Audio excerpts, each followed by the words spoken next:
Hello friends, welcome back to the new tutorial of the Slack. Today we are going to learn about how we are going to enable the webhook. That's very important because we have to send the messages or we have to do some integration. So webhook is very important. Okay, so let's see how we are going to get this one. Before those who haven't subscribed my channel yet, please do subscribe my channel, and if you like the video, please do like, share and comment on my video. Let's get started.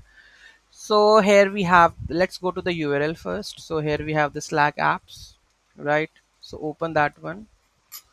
Okay, so here we have the apps. So if you haven't created that app, so you have to create a new app for this. Okay, so there are two options that use the manifest file to add your basic app infos. Okay, so here you can just add the basic app infos like this. Here we have settings, org, socket, this one, everything will come over here. So you can just do the checks over here, right?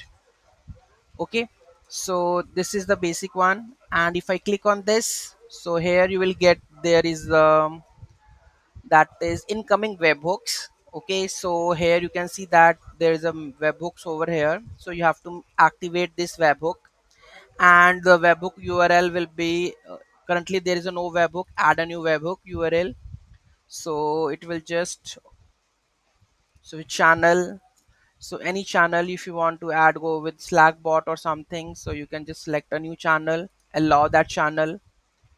Okay, and it is added, right? So here you can see that it's added. Now you can use this webhook to send the message or something. Now in the next video we are going to use this webhook to send the messages to this channel, right? So be with me. Thank you so much for watching this video. Have a great day.